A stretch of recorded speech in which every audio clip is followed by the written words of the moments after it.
I'm Amy Thurman. I'm back again with another Authentically Amy segment. Today, I again removed my glasses. While I do have makeup on, I removed my virtual background so you can see all of the clutter in the background. Again, trying to be authentic. And I have a message to share with you today. It has been weighing on my heart, and I just need to get it out. And so that's what this is about today, me sharing my heart with you. For those of you who do not know, I have lived 10 years with a broken neck that went undetected for 6 months, leaving me incapacitated for almost a year and suicidal. And instead, I chose to fight to live so I could use my story to help others. I wrote a book about my 10-year journey, and it became a bestseller in 2 days and took on a life of its own and gave me opportunities and ways to experience life in the world that I had only ever dreamed of.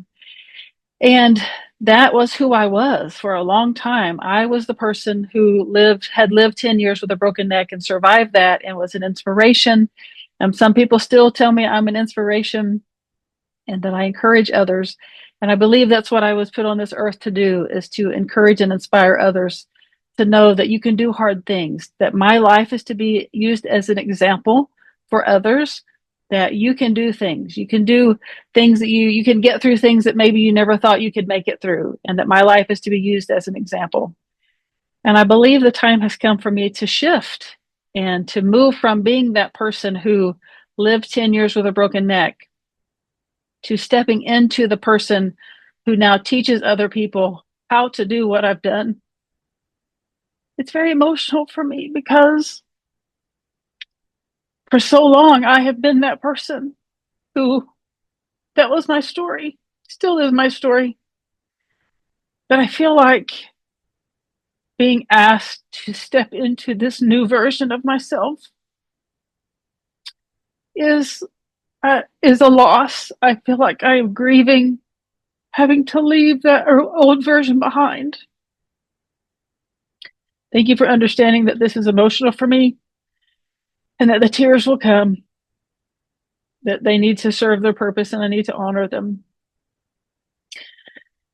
And that in stepping into this new version of myself, while it's exciting and I know that it's what I'm supposed to do, it's also very difficult.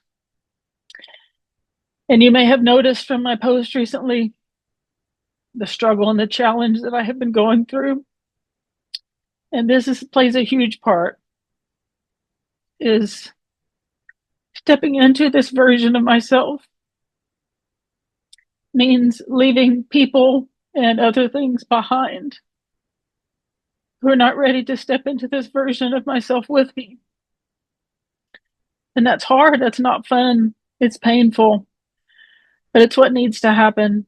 And I'm choosing to make that decision to step forward into this person and not leaving that version of me behind, but that person laid the foundation for the person I am today, and I honor and respect her greatly and deeply. And she will always be a version of me. But the person I need to step into now is the person who teaches people how to do what I've done. And I don't feel ready to do that, but I'm being guided to do that. And so I'm going to step into that and see what happens. It may be a complete failure, but at least I will have listened to my heart and my soul and given it a good try. And so I just wanted you to know that I'm struggling with this, that I'm working to step into this version of myself. And I don't know what that's going to look like. Again, I'm speaking from my heart here. I don't know what it's going to look like. I don't know what I'm going to say or how it's going to look or what form it's going to take. But I do know that my new book, and again, if you know my heart, you know this is not a sales pitch. It's information that my new book, Polish the Mirror, the one about self-discovery, it's a reflective coloring workbook for teens and adults. Oh, geez, sorry. Whew. I know that my new book, the one I just held up, is a sacred work, that I have just been the vessel to put it on paper. and that it holds powerful information that can be extremely healing for a lot of people, and that I have been intuitively guided to share it with therapists and counselors and educators and churches who are open to that kind of thing in all types of demographics, who are open to self-discovery. And the buzzword now, the thing that people are pushing now is self-love. But here's my thing. Here's where I get to and polish the mirror framework. Self-love is there, but we have to start with self-discovery. Because if we don't know what's there to love, how can we get to self-love until we start with self-discovery? So we begin with self-discovery and we discover what's there, who we really are. I am a firm believer that we came here knowing who we are and what we're supposed to do on this earth, but that well-meaning people in our lives taught us otherwise and encouraged us to be something different. And so my process of Polish the Mirror is to helping us remember who we came here to be and what our purpose is on this earth. And that's what this first book is about. Self-discovery, learning who we are and why we do what we do and how to remember who we are. And that if we have to polish the mirror to remember what's there, that polishing the mirror is just a matter of removing the pieces, the parts of the mirror that don't belong to us, that no longer serve us. So if a mirror is dusty and it's caked and it's scratched, then polishing the mirror, getting rid of all of those things that aren't us to help allow the things that are us to come to the surface so that we can begin to live in that authentic version of ourselves.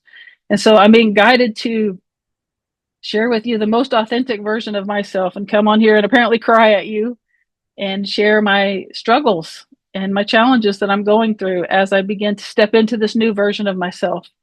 And I appreciate your understanding and your support as I begin to do this and find my way into this new version of myself. And everything is new. I've lost relationships. I've lost lots of things. I don't want to go into too many details, but yeah, it's been a lonely place and it's been a lonely road, and I'm ready to step into this and see where it takes me and see who it brings into my life and the community that it brings and the opportunities that it brings.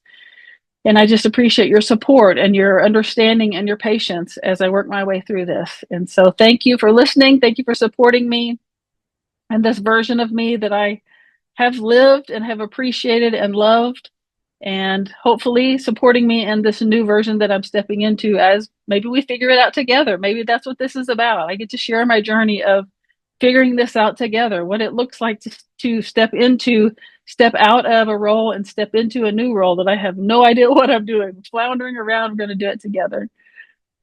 Please let me know if you have questions, ideas, suggestions, support, encouragement. It helps my heart so much. And I love you all, and I'm so grateful for all that you have been and all that you have done in my life and continue to be there for me. So until next time, authentically Amy, I will see you later. I love you.